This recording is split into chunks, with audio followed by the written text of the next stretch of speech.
ખામી કાઢવું બહુ સરળ છે, પણ સારું કાર્ય કરવું બહુ અઘરું છે. નમસ્કાર, અમારા વિશેષ કાર્યક્રમ ચર્ચા જીવનનીમાં હું આકાંક્ષા આપ સૌનું સ્વાગત કરું છું. આજે વાત કરવાની છે જનસેવા એ જ પ્રભુ સેવા આ વાક્યને સાર્થક કરતા બે યુવાનોની, જેનામાં માનવતા હોય છે. તે સબકા માલિક એક હૈ અને માનવતા એ જ ધર્મ છે, એને ખૂબ માનતા હોય છે.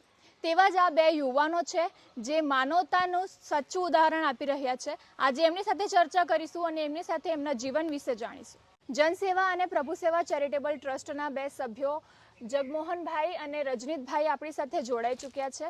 સૌથી પહેલાં હું તમને જણાવી દઉં કે તમે ઘણા સેવાકીય કાર્યો કરતા સમાજસેવકોને જોયા હશે, પણ આ બંને જણા એવા છે કે મતલબ એ એવી સેવા કરે છે, એવી સેવા ભજવે છે સમાજમાં, જે મતલબ બહુ ઓછા લોકો કે ના ને બરાબર લોકો કરતા હોય છે.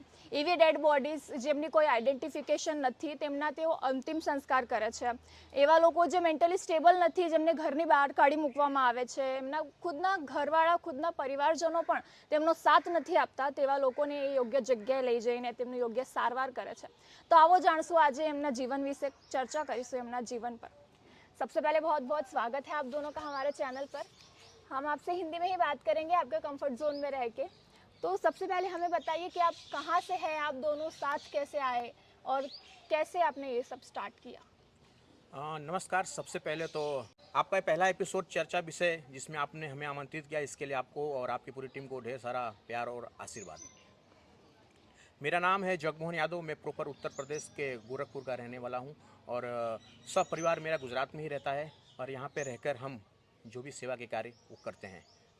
नमस्कार, मैं रजनीश सिंह और प्रॉपर मैं बिहार सिवान ज़िला से हूँ, लेकिन मेरे मदर फादर यहाँ पर लगभग 55 ईयर से यहाँ पर है और हम भी जन्म से ही हैं और मेरी पढ़ाई लिखाई भी यहीं से हुआ है. आपके अंकलेश्वर के आदर्श स्कूल में मैंने 4 साल पढ़ाई किया है और 1 से लेकर 7 तक हमारे संजाली गांव में हमने प्राथमिक शाला में अभ्यास किया. 8, 9, 10 खरोड़ हाई स्कूल में किया और 2 साल ITI दहेज के मेहगाम में किया और 2 साल कॉलेज MK में किया. और सेवा कार्य पिछले जब मैं 13-14 साल का था तब से मैं सेवा कार्य कर रहा हूं और आज आप लोग देख ही रहे हैं और हम अपने आप को सौभाग्य मानते हैं कि वात अंकलेश्वर की हमें और हमारे कार्य से प्रसन्न कर हमें इस लायक समझा कि आज इस पहले ही एपिसोड में हमें आमंत्रित किया. तो इसके लिए हम और हमारी टीम पूरी वात अंकलेश्वर को हम धन्यवाद करते हैं कि जो हमें इस एपिसोड में बुलाया. जी, लेकिन हम आपको बुलाने का एक हमारा स्पेशल मोटिव है, क्योंकि आप लोग जो काम कर रहे हो वो कोई नॉर्मल एक्टिविटी है नहीं, ठीक है. तो हम जानना चाहेंगे, हमारे दर्शकों को भी बताना चाहेंगे कि ये सब स्टार्ट कहाँ से हुआ, आपने कैसे स्टार्टअप किया, कहाँ से स्टार्टिंग हुई इस चीज़ की. देखिए, जब आपने जब पूछ रहे कहाँ से स्टार्टअप किया, तो एक मैं आपको बता दूं कि हमारे एक अंदर भावना थी कि हमें सेवा कार्य करना है.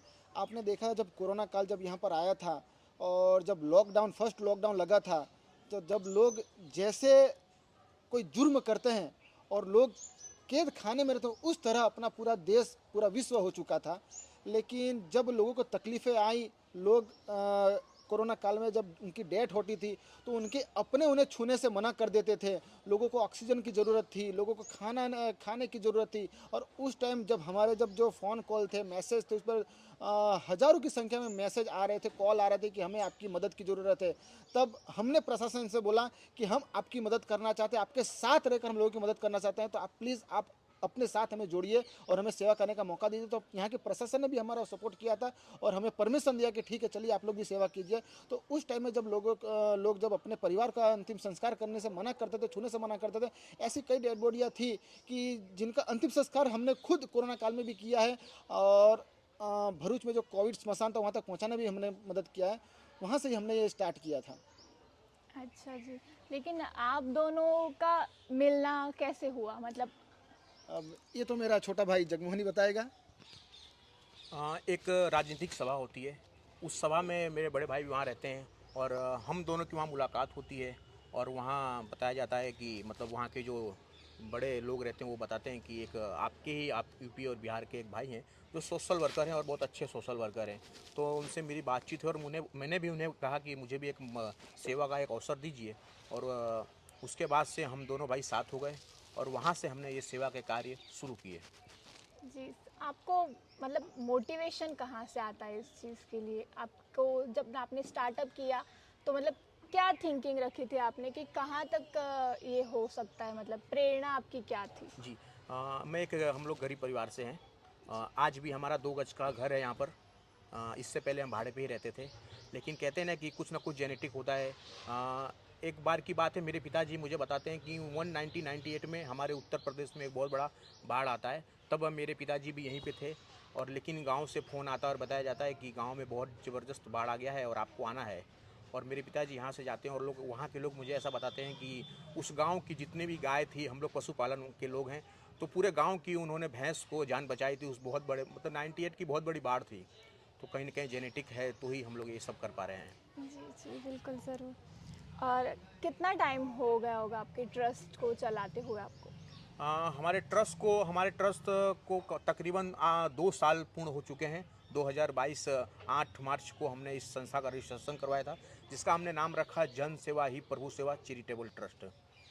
तो इसके लिए मतलब आप जो सारे काम करते हैं, जो भी मतलब कार्य करते हैं समाज सेवा के, और जो अंतिम संस्कार को लग के भी जो सारे कार्य है, उनमें जो शुल्क लगता है, जो भी भुगतान होता है, उसका मतलब शुल्क कहाँ से आता है उसके लिए? जी हाँ जी। हाँ, देखिए, सबसे पहले तो कोई भी काम की शुरुआत घर से की जाती है। तो मैं और हमारे भाई जब हमने वो शुरुआत किया था, तो लोगों के ऊपर विश्वास दिला पाना इतना आसान नहीं था। तो जिससे हमने घर से शुरुआत किया, जिसके बाद लोगों ने हमारे कार्य को देखा, और आज से 1 साल पहले हमारे फेसबुक पेज पे तकरीबन सिर्फ 5,000 फॉलोवर थे, लेकिन हमारा एक वीडियो अंतिम संस्कार का ही जो वायरल होता है, तकरीबन 28 मिलियन लोग उसे देखते हैं। और उस दिन से लोगों को जब पता चलेगा कि हमारी संस्था लावारिस डेड बॉडियों का अंतिम संस्कार करती है, तो लोग धीरे धीरे फ़ोन करके बताने लगे कि ऐसा कोई भी कार्य हो तो आप हमें संपर्क करिएगा। और जिसके बाद उस दिन से आज तक कभी भी हमें किसी बात की तकलीफ़ नहीं हुई, और लोग मदद आज भी करते रहते हैं हमें। जी, लेकिन ये सब पार्ट, बट घर से कुछ ज़रूर रिस्ट्रिक्शंस हर किसी के, दोनों से पूछना चाहूँगी, क्योंकि प्रॉब्लम्स तो ये आती ही है। हम आज सामने घर अगर किसी को थोड़ा सा दूध भी दे दे तो भी उसका ये रहता है, मतलब कर्ज रहता है। तो फिर घर वाले आपको ये कार्य करने में मतलब कभी रोक टोक ऐसा कुछ घर से? देखिए, कोई भी माँ बाप तो नहीं चाहेगा कि मेरा बेटा ये कार्य करे, और रोक टोक तो आज भी हमें है और अभी भी है। लेकिन कहीं ना कहीं जो हमें प्रेरणा मिली है वो हमारे माँ और पिताजी से ही मिली है, क्योंकि हमारी माँ भी एक सेवा कार्य करती थी। और जब हम छोटे थे तो हमारे घर पे अगर कोई कुछ मांगने आ जाता था तो मेरी माँ उसे कभी ना नहीं कहती थी, भले भूखी रह जाएगी लेकिन उनकी सेवा करेगी। तो आज हम जो भी मैं कर रहा हूँ, या जो आप देख रहे हैं सोशल मीडिया पे, वो सब कुछ मेरी माँ का आशीर्वाद है, और उनके कार्य से मैं ये कार्य कर रहा हूँ। और आज भी मैं आपको बता दूं कि मेरे 3 बेटे हैं, और मेरी धर्मपत्नी भी मुझे कई बार टोकती है कि आप ये सब काम कर रहे हैं, बच्चे पर क्या प्रभाव पड़ेगा, लोग क्या बोलेंगे। तो मैंने उसको सिर्फ यही बात बोला कि देखिए, लोग क्या बोलेंगे, बच्चों पर क्या प्रभाव करेंगे, वो हमें नहीं देखना है। हम कोई चोरी नहीं कर रहे हैं, किसी के घर में डकैत नहीं कर रहे हैं, कोई ख़राब काम नहीं कर रहे हैं कि लोग क्या कहेंगे। और हम वही कर रहे हैं जो भगवान हमें करवा रहे हैं। और देखा जाए तो जिसका कोई नहीं है, और भगवान भी कहते हैं कि लोगों की सेवा ही मेरी सेवा है। भगवान ने कभी ये नहीं कहा कि आप हमारी सेवा करो, भगवान ने भी यही कहा है, गीता में भी यही लिखा है, कुरान, बाइबल, हर एक धार्मिक पुस्तक में यही लिखा है कि लोगों की सेवा ही भगवान की सेवा है। बिल्कुल। भगवान ने जो हमें जन्म दिया, जो मानव जीवन दिया है, वो लोगों की सेवा करने के लिए है, और वही हम कर रहे हैं। जी, बहुत। लेकिन आप, अगर आपको और लोगों में अवेयरनेस लाना हो, क्योंकि ये थिंकिंग जो आप फिलहाल रख रहे हो, बहुत रेयर पर्सन्स होते हैं जिनकी ये थिंकिंग होती है, हर कोई इस तरह से नहीं सोचता है।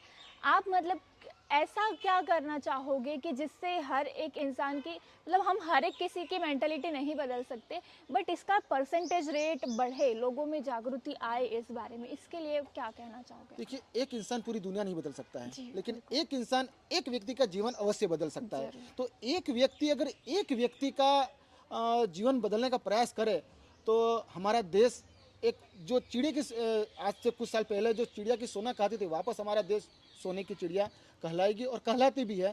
तो मैं यही आज के जो पीढ़ी के जो लोग हैं, जो नौजवान, में उन्हें से ये कहना चाहता हूँ कि आप लोग व्यसन से दूर होइए, और जो हम कार्य कर रहे हैं उससे मोटिवेशन होकर आपको जो हम कार्य करो देखिए, और आप लोग भी आगे आइए।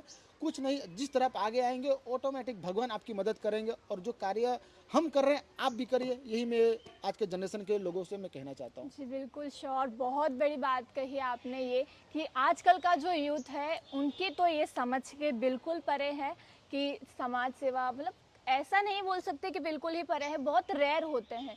जैसे कि आप भी तो हो, आप भी तो यूथ में ही होंगे और आप भी जब आपने स्टार्टअप कुछ सोचा होगा, थिंकिंग होगी, होता है ये। बट इसी के साथ साथ जैसे कि आपने पहले भी मुझसे कहा कि प्रशासन ने भी आपकी मदद की, जी और आप क्या प्रशासन से मतलब चाहते हैं, या फिर आपके एक्सपेक्टेशंस कुछ जी होंगी जी जी उनसे कि सरकार की तरफ से भी कुछ होना चाहिए इस बारे में? जी बिल्कुल, बहुत ही अच्छा सवाल आपने किया है। और एनी टाइम हमारे प्रशासन का हमें सहयोग रहता है, सपोर्ट रहता है। और जो भी कार्य जो आपने हम जो ये मृतदेह का अंतिम संस्कार करते हैं तो प्रशासन ही हमारा संपर्क करती है। और अगर हमारे पर कोई कॉल आता है तो कि यहाँ पे डेड बॉडी लावारिस अवस्था में पड़ी है तो हम प्रशासन का संपर्क करते हैं, और प्रशासन को अगर कोई डेड बॉडी मिलती है तो प्रशासन अंतिम संस्कार के लिए वो हमें सौंपती है जब उनका परिवार नहीं मिलता है तो। और मैं यहाँ के प्रशासन से एक हमारी मांग है, लोगों से मांग है कि अभी हमें एक आश्रम की ज़रूरत है। तो अगर कोई कुछ डोनेट करना चाहता है तो हमें लगभग 4 से 5 बीघा ज़मीन की ज़रूरत है, कि जहाँ पर हमारा एक उद्देश्य यह है कि एक हम वहाँ पर आश्रम बनाएं, और जहाँ पर जो बेसहारा जो घर से लोगों को जब निकाल दिया जाता है तो रोड पर रहने लगते हैं और उन्हें रहने का एक आश्रय नहीं मिलता है, तो हमारा एक सपना है, हम उसे पूरा करना चाहते हैं। और यहाँ पर प्रशासन की भी हमें सहयोग की ज़रूरत है, लोगों की भी सहयोग की ज़रूरत है। तो हमें सबसे पहले एक ज़मीन की आवश्यकता है जहाँ पर हम उनके लिए आश्रम बना सके और ऐसे लोगों को वहाँ पर रख सके जिनका कोई नहीं है। तो सबसे पहले हमें एक ज़मीन की ज़रूरत है। जी बिल्कुल, हम हमारे चैनल के माध्यम से जितना भी हो सके आपकी मदद करने की कोशिश करेंगे। हम आपके नंबर्स भी शेयर करेंगे। हम लोगों को हमारे चैनल की तरफ से पूरी इस बारे में अवेयरनेस लाना धन्यवाद। चाहेंगे। अगर मैं ये भी आपसे भी क्वेश्चन करना चाहूँगी एक सर, कि जो कोरोना जैसी परिस्थिति थी, भगवान ना करे इनके फिर से वैसा कुछ हो, आप मतलब क्या मैसेज दोगे लोगों को कि अभी भी आप लोगों को मतलब यही हमें देखने मिलेगा आगे, जो इस परिस्थिति में देखने मिलेगा, अपने अपनों को नहीं हो रहे थे, अपने अपनों से दूर भाग रहे थे, तो मतलब क्या आप उसके बारे में क्या अवेयरनेस देना चाहोगे एक पब्लिक को? जी देखिए कि ये सोशल मीडिया का ज़माना है। एक छोटी सी बात को अगर जो बड़ी करनी हो तो उसमें सोशल मीडिया का एक बहुत बड़ा योगदान है। और ये सब जो हम काम करते हैं, जो सोशल मीडिया पे डालने का हमारा मकसद कहीं भी किसी को नीचा दिखाना नहीं होता है। मात्र और मात्र आप देख रहे हो कि इंस्टाग्राम पर अश्लील हरकतें करके लोग लाखों फॉलोअर कर रहे हैं। तो हमने सोचा कि क्यों ना हम इसी तरह सोशल मीडिया पे अच्छे कार्यों को डाल के और एक समाज में एक प्रेरणा के रूप में वीडियो दिखाएं, जिससे लोगों को तकलीफ, कहते हैं कि मतलब कि खुद पे लगे तो जानवर भी रोता है, लेकिन इंसान वही है जो दूसरे को दर्द और तकलीफ को समझ सके। बिल्कुल।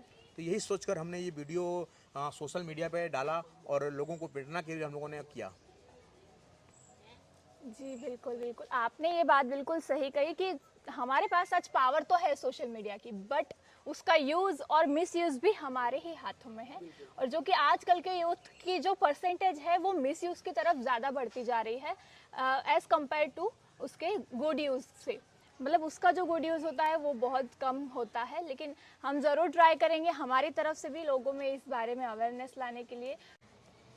तो सर एक और क्वेश्चन, कि जो डिकम्पोज बॉडी होती है उसके तो करीब जाना भी नामुमकिन होता है, मतलब उसका स्मेल एंड ऑल, जो मतलब उसकी उस तरह की हालत ही नहीं होती कि उसके करीब भी जाया जा सके। उस कंडीशन में भी आप लोग ऑफ कोर्स करते ही होंगे, आपका काम तो है वो, फीलिंग क्या होती है? हाँ, फीलिंग तो बहुत मतलब कि आपने बोला ना कि अपने परिवार के लोग नहीं जाते हैं, लेकिन दोस्तों हमने दोस्तों ये रास्ता ही चुन लिया है सेवा का। मतलब कि अगर दोस्तों हमारे एक तरह से बताया जाए तो दोस्तों अब हमारी ये सांसें अगर चलेंगी तो देश के लिए, और जिस दिन रुकेंगी उस दिन भी ये देश के लिए। क्या बात है। ऐसे हम कामना के साथ ये सेवा कर रहे हैं। तो हमको तकरीबन ऐसी डिकम्पोज डेड बॉडी आती है कि आपको मैं क्या बताऊं, मतलब कि कोई भी वहाँ आता नहीं है। आप किसी और कार के लिए अगर किसी को बुला लो आ जाते हैं, लेकिन जब हम फ़ोन करके ऐसा बोलते हैं कि थोड़ी एक डेड बॉडी डिकम्पोज है और थोड़ी हैवी है, जरा आप हमारी मदद कर दीजिए, तो लोग इनकार कर देते हैं। लेकिन हमने तो ये सेवा का वो किया है तो हम तो अब नहीं छोड़ सकते, और इसके लिए अगर हमारी जान भी जाएगी तो हम हंसते हंसते में मंजूर है। क्या बात है सर, बहुत बड़ी बात कह दी आपने। और सही में ये थिंकिंग नहीं होती आजकल, बहुत रेयरली मिलती है थिंकिंग। बट आज तक का आपका मतलब काम कितना हुआ है, आपने कितने लोगों की हेल्प की है, कितने अंतिम संस्कार किए हैं, इस बारे में हमें थोड़ा बताइए। देखिए पिछले 2 साल हमारा रजिस्ट्रेशन का हो गया और पिछले 1 साल के अंदर लगभग हमने 100 से अधिक डेड बॉडी का अंतिम संस्कार कर चुके हैं। और आपने पूछा कि दिक्कतें आती हो, कि दिक्कतें ऐसी ऐसी डेड बॉडियाँ आती है जो 15-15, 20-20 दिन की डेड बॉडियाँ रहती है। और हमने तो ऐसी डेड बॉडियाँ उठाई है कि सिर्फ उनके हड्डी रहते हैं, हमें तो पहचानने से भी नहीं आता है कि जेंट्स है कि लेडीज़ है। ऐसी ऐसी डेड बॉडी का हमने अंतिम संस्कार किया है। और जिस तरह मेरे छोटे भाई ने कहा कि हम अगर किसी की हेल्प लेना चाहते हैं तो लोग सीधे मना कर देते हैं, नहीं आते हैं। तो खुद जैसे तैसे करके हम और हमारे भाई, आप लोगों ने हमारे वीडियो में भी देखा होगा कि उठाने वाले भी हम 2 भाई रहते हैं और उनका अंतिम संस्कार करते हैं। और पिछले 1 साल के अंदर लगभग 30 से 40 हमने रेस्क्यू किए हैं जो रोड पर भटकते हैं ऐसे लोगों का। और अभी तक हमने 15 से 20 लोगों का परिवार मिलाप कराया है। उड़ीसा, झारखंड, एमपी, गुजरात में भी सौराष्ट्र के कई लोग थे, ऐसे परिवार मिलाप हमने करवाया है। आज से 2 दिन पहले ही अभी एक माँ जी को उनके यूपी प्रयागराज से उनकी माँ को मार कर भगा दिया गया था, घर से निकाल दिया गया था। और कल ही हमने उनका परिवार मिलाप कराया है, उनके बेटे को समझाया और वो भी प्रयागराज से आए और अपनी माँ को लेकर गए। जी, बहुत ही अच्छा कार्य आप लोग जो समाज के लिए कर रहे हैं, ये सब बहुत ही हमें आपके साथ बातचीत करके भी बहुत अच्छा लगा और आपके बारे में हमें जानकर भी बहुत अच्छा लगा। हम आशा करते हैं हमारी जनता को भी ये उतना ही पसंद आए और आपके लिए। और एक बात और हम कहना चाहते हैं, आपके बात अंकलेश्वर के माध्यम से कहना चाहते हैं, अपने दर्शकों को हम कहना चाहते हैं आपके माध्यम से, आपके चैनल के माध्यम से, कि दोस्तों हम जो कार्य कर रहे हैं सब कुछ आप लोगों का प्यार और आशीर्वाद है और आप लोगों का ही सहयोग है। अगर आप कुछ भी हमारी संस्था को सहयोग करना चाहते हैं तो हमारे दिए गए टेलीफोन नंबर पर सीधे संपर्क कर सकते हैं। क्योंकि देखिए, अगर हर इंसान अपने पॉकेट मनी से सिर्फ 1 रुपया भी अगर देता है ना, तो वो 1 रुपया भी हमारे लिए लाख के बराबर है। तो प्लीज़ आप लोग अपने पॉकेट मनी से जो मिस यूज कर रहे हैं वो ना करके, हमारी जैसे अनेकों संस्थाएं जो लोगों की मदद कर रही है, ऐसे लोगों की आप मदद कीजिए। तो हम आपके चैनल के माध्यम से हम यही संदेश नौयुवानों को और देश के लोगों को हम देना चाहते हैं कि प्लीज़ आप लोग भी चढ़ बढ़ कर आगे आइए और हम जैसे सामाजिक कार्यकर्ताओं को मदद कीजिए। जी सर, हम ज़रूर आशा करते हैं कि इस एपिसोड को देखने के बाद काफ़ी लोग आपके साथ कार्य में भी जुड़ेंगे और आपको योगदान भी देंगे, उतना सहयोग भी देंगे।